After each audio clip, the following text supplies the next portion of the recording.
welcome to Future Proof. Thank you very much for having me. Now, you're a bit of an interesting character that I came across in the last 2 days at the Singularity conference. Tell us who you are as a person. Uh, um, I'm one of those people whose brain goes everywhere. Yep. You'll probably classify me as the person with a finger in too many pies kind of mentality. And that's partly why I have a stomach like this. So literally pies. Among other, well, I'm a Chinese, so it's more than just pies. It's cakes and it's good food, right? Certainly, I'm certainly a foodie, and that's the problem. But I also have the same mentality when it comes to understanding technology and trends. I look at so many different disparate parts and combinations. I try to merge them together to understand what's going on. So you're a dot connector. Yes, you could say that. Okay, so tell us about some dots you've connected, because you work in a very interesting space in the context of a startup that you created. Yes, Yeah, that's let's talk right. about that. Yes, so I am a co-founder of a startup called Hypercubes. And in Hypercubes, we've built a satellite the size of a shoebox that allows me to do chemical analysis of the Earth from space. So think of it this way. When I have a camera in space, I take a photo. Now, if I want to see a car, it takes like a couple hundred pixels for you to know it's a car. Yep. Now, now let's say you just give me only one pixel that's red. I can tell you that is probably like a red Volvo 4-wheel drive that's 6 years old, because I can tell you the paint of the car. That's what I'm looking at. The paint of the car is unique to the brand, and the age of the paint and the type of paint used will give me a sense of how old the car is. So what problem does this technology solve? Well, so the supervision is, I want to know the time, place, and location of every substance on the surface of this planet. And Just a small goal that you have. Yeah. little things, little Okay. projects. We all start with little projects, right? Yeah. Okay. So that's what you want. Yeah. So the idea of the satellites is that when it takes a photo, we want to know everything that happens on the surface. So let's start with the big people who use a lot of land, right? Like Yep. farmers. Yeah. So do they know what's happening to their crop? Is there enough fertilizer, water? How do they know what's outside their farm? Like, is there a pest or weed infection that's coming? Can they deal with that? How do we help them with that?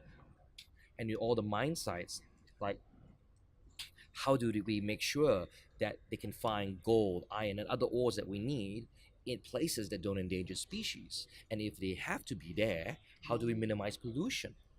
And when we look at cities, how do we know that the air we breathe is clean? So you're a person who's involved in technology that obviously has a social conscience and wants to use the tech for the greater good. So talk to us a little bit then about the macro trends that you're observing in technology that you're excited about. Technologies that I'm excited about. Yeah. So one of the trends that first let's be the obvious. I'm a space company. I'm a space geek, right? I love my rocket, so I have to go talk about Elon Musk and the Falcon Heavy. Yeah. And he's making access to space super cheap. You don't see it now. We still count in the millions of dollars. Yeah. But it's on the path to achieve it, and we all understand that. And what that opens up is anyone and everyone who wants to send something to space eventually can. So that means those who want to collect information, those who want to go for a holiday, those who want to mine the asteroids. Now, that's all going to happen. How far away do you think it is? Because once it hits that, I mean, we're familiar with that exponential growth curve. Exactly. Once it hits that hockey stick, it's like boom. So, in your opinion, and I'm not going to hold you to this, how far away? I mean, they say singularity, 2045. That's what's being touted by people like Ray Kurzweil. So, what do you think? It's here already. No, and that's just the bottom line answer is, if you look at human history and progress, like the agricultural revolution was 10,000 years, but the industrial revolution is about 250 years. And now we're talking about the information revolution that really started in the 1960s and 70s. It's like about, 40, 50 years? Yeah. We are already on it. What we are talking about now is it's going to be so fast that we cannot recognize it anymore. Today I'll talk to you about, yeah, we're going to launch a rocket, and tomorrow somebody will say I have a time machine. Yeah, I totally agree with you. So what about technologies that actually have got you concerned? I am actually very concerned about um, digital biologies Yeah. and actually about blockchain. Okay, and tell us what is it that concerns you about those technologies? Because I imagine your finger is on the pulse a little more than the average person, given the work that you're in. Yeah. When I look at, so the challenge of biology is evolution. Because if we were to create a new, let's say we want to clean up the water in the Darling Harbour. Mm. So we create this incredible bacteria that eats up all the pollution. That's amazing. Yep. Now, what happens, that bacteria is already in the wild. And when it runs out of pollution to eat, it will fight to survive and it will evolve. Evolve, yeah. And what happens if it switches to, I'm going to start eating, say, human flesh? Then now all the water's screwed. It's because we cannot control evolution. We can change edits and everything. So I'm very worried about that somebody out there does something silly like this. That's one. Once we start tampering with nature. Exactly. Yeah. And the second thing is, in the age of the Cold War, the nuclear device could kill us all, and that was literally the size of a small bus. Yep. Now you could have something as small as a grain of sand containing billions of bacteria that could actually wipe off civilization. So it's a really scary thought when you think what you could potentially do. Now it also flips the other way. It's very powerful and can do so much good in the world, and therefore it should be pursued. On the matter of blockchain, I love the idea of what you can do with the technology and all its value it provides. Yeah. But then there's an interesting question. So what happens is we call it decentralized. What it means is we actually trust the computer with our lives, our knowledge. And we have this algorithm that controls it all. Yep. But what happens when we subconsciously introduce into these blockchains bias? What happens if I were to wind back the clock, let's say to the 1600s, and say we made blockchain for tracking slaves? And then we had the revolution that said we don't want slaves anymore. There's this entire thing about identity, property, and ownership, about human beings that has been coded into bias. So I see the technology, but I'm so concerned of the bias of the technology that without realizing it.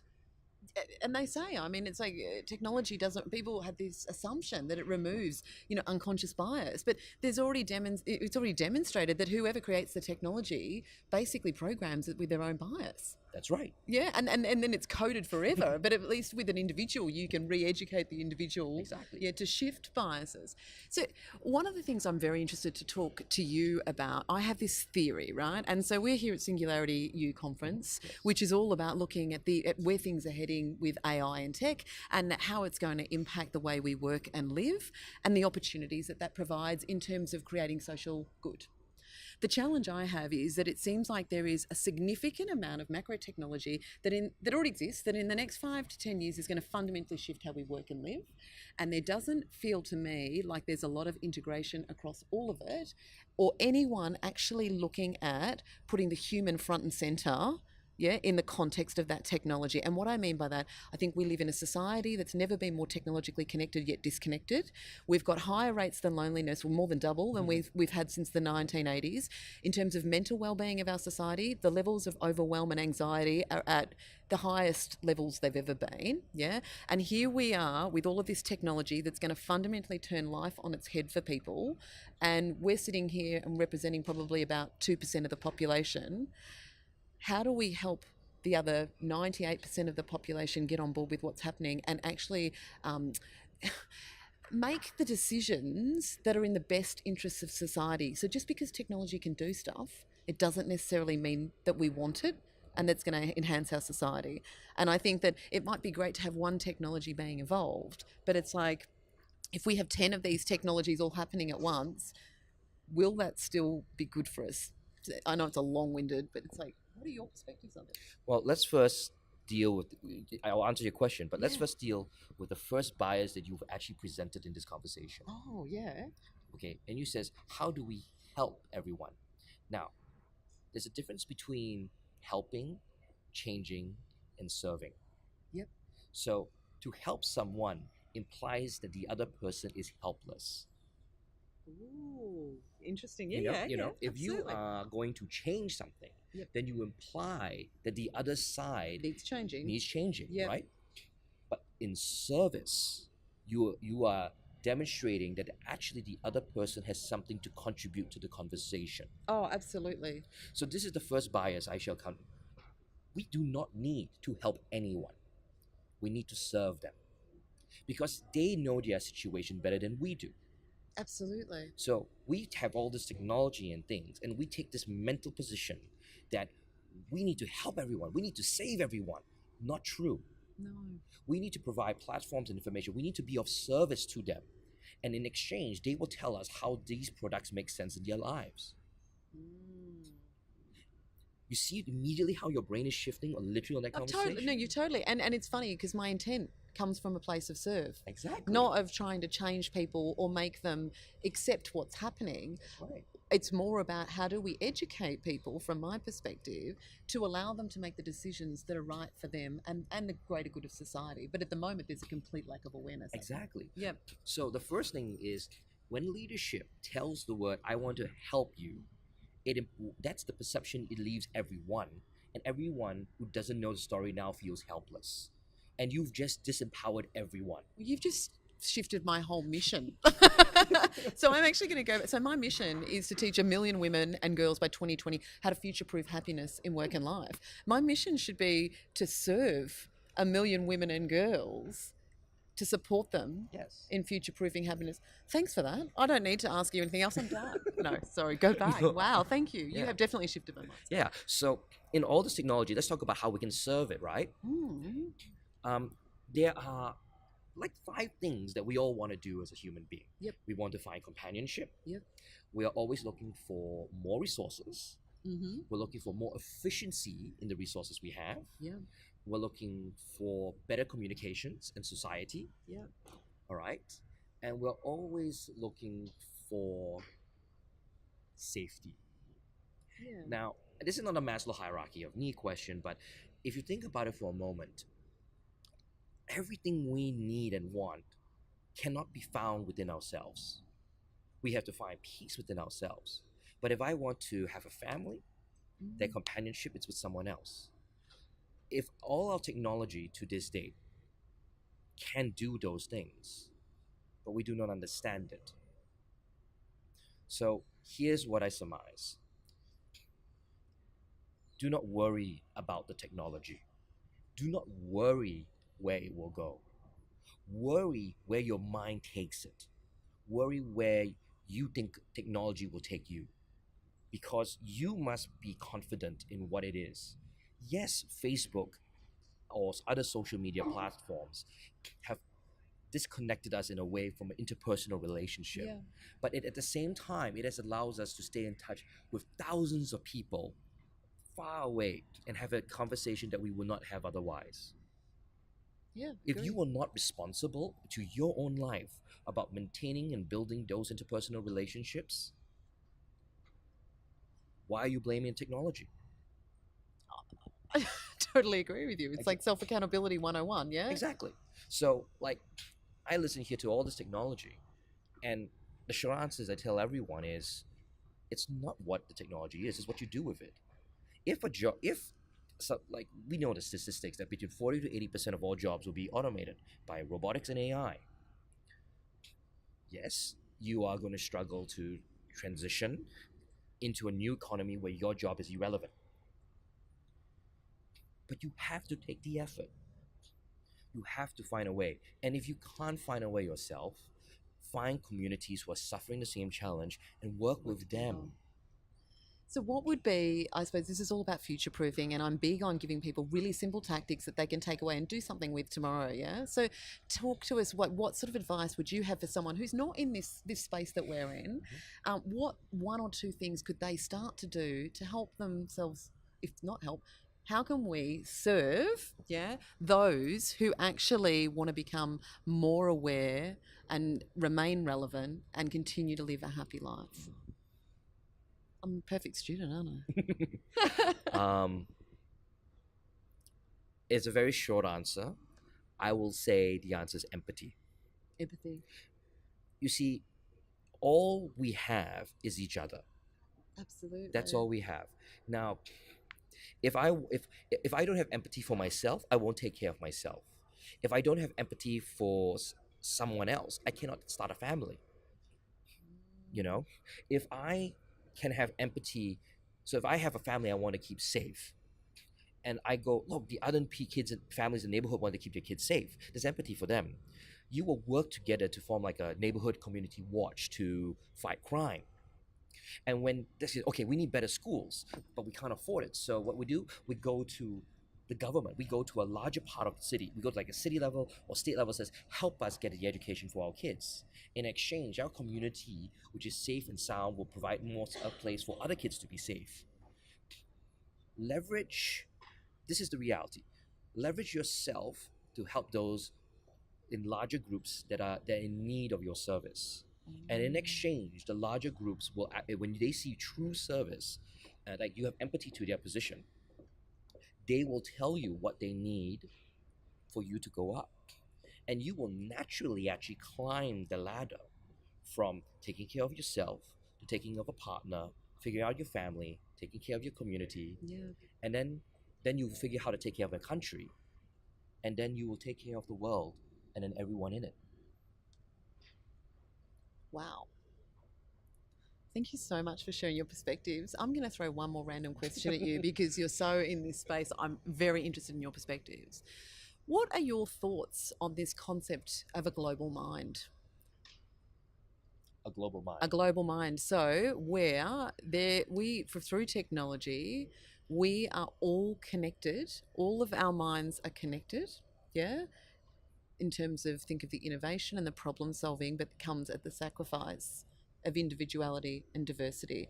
And they're saying at the moment that the tech, like they're already starting to explore the tech to do this. I've got about 5 articles from science magazines where they're playing with this stuff. I'm sure you've heard about it. What's your take on this stuff?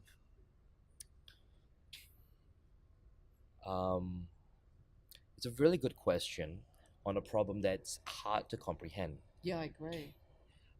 But I will take it back a bit more to history as an answer. In the Western world, Yep. we follow a lot of the Greek philosophies of individuality. But if you go down to the East and like towards Japan as extreme, the concepts of community are much stronger. Yeah. And where in those Eastern cultures, you're not seen so much as you're an individual, but you are part of a community, a clan, a family, right? You're tied more to the organizations you represent.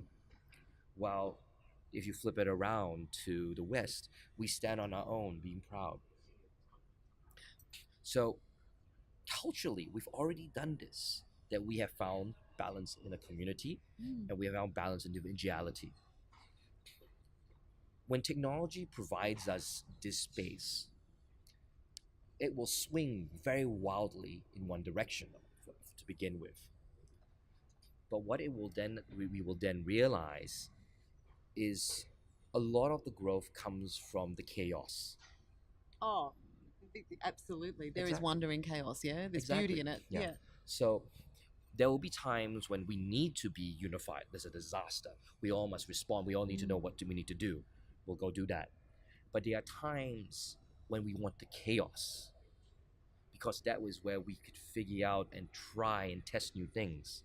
So the technology will come, and we will pretty much ask for the switch for us to be turned on and off when we want to.